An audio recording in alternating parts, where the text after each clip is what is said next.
இன்னைக்கு ஒரு இன்ட்ரெஸ்டிங்கான டாபிக் டிஸ்கஸ் பண்ணேன். என்னன்னா, மைக்ரோ மேனேஜ்மெண்ட். நீங்கள் ஐடியில் இல்லை எனி செக்டரில் நீங்கள் இருந்தாலும், எந்த பிஸ்னஸில் இருந்தாலும் நீங்கள் பார்க்கலாம் 2 விதமாக. ஒருத்தவங்க வந்துட்டு பயங்கர மைக்ரோ மேனேஜ்மெண்ட் பண்ணுவாங்க. சில பேர் வந்துட்டு இப்படி கூலாக இருப்பாங்க. அப்புறம் பார்த்தீங்கன்னா, ஒருத்தன் நல்லா சிம்பிளாக இருப்பான். அவன் க்ரோ ஆகிட்டே போவான். ரொம்ப ஹார்ட் ஒர்க் பண்ணிகிட்டே இருப்பான். அவன் க்ரோவே ஆக மாட்டான்.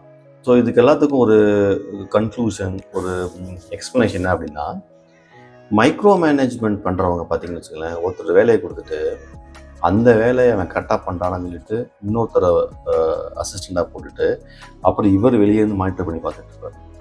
அதாவது நீங்கள் வந்து ஃபஸ்ட்டு ரைட் பீப்புள் ஐடென்டிஃபை பண்ணிட்டீங்களாங்கிறதுல பிரச்சனை. அப்புறம் வந்துட்டு ஒரு டவுட். இதுதான் வந்து மைக்ரோ மேனேஜ்மெண்ட்டில் இருக்கிற மிகப்பெரிய challenge. So you will not trust your team, you will start doubting your team from the beginning. இதுவும் நடக்கும். ஸோ இதனால் என்ன அட்வான்டேஜ் அப்படின்னா, ஸோ மைக்ரோ மேனேஜ்மெண்ட் பண்ணுறவங்க மெஜாரிட்டி நான் சொல்கிறேன், நீங்கள் பார்த்தீங்க அப்படின்னா, ஒன்று வந்து கான்ஃபிடென்ஸ் கம்மியாக இருப்பாங்க, விஷயம் தெரியாமல் இருப்பாங்க. இந்த 2 விஷயந்தான். அவங்க வந்து ஒன்று கான்ஃபிடென்ஸே இருக்காது. அந்த கான்ஃபிடென்ஸ் இல்லை அப்படின்னா அந்த அக்செப்டன்ஸ் இருக்காது. அதே நேரத்தில் பார்த்தீங்கன்னா பெரிய நாலேஜ் பார்த்தீங்கன்னா ஒரு தரவு நாலேஜ், ஒரு டீப் நாலேஜ் எதுவுமே இருக்காது. இது 2 ஒருத்தன் இருக்குன்னு வச்சுங்களேன்.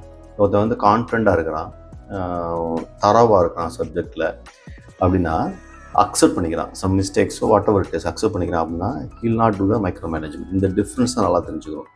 மைக்ரோ மேனேஜ்மெண்ட் பண்ணுறவங்களுக்கு இந்த இஷ்யூ இருக்கும். ஸோ ஒரு மொமெண்ட்டில் if you start trusting your team, identifying the right people for your team and accepting the problems and trusting the team, that will give you the success. நீங்கள் ஒரு லெவலுக்கு மேலே நீங்கள் போகணும் அப்படின்னா இதெல்லாம் தான் இம்பார்ட்டண்ட்டு. நீங்கள் வந்து உங்களுக்கு வேண்டிய டீமை கரெக்டாக ஐடென்டிஃபை பண்ண பிறகு நீங்கள் நம்பணும். நம்பின மாதிரி if there are any think failure, you have to accept and you have to move forward. இதுதான் மைக்ரோ மேனேஜ்மெண்ட்லேருந்து வெளியே வர்றதுக்கான டீல். மைக்ரோ மேனேஜ்மெண்ட்லேருந்து நீங்கள் வெளியே வரல அப்படின்னா you will be there for ever.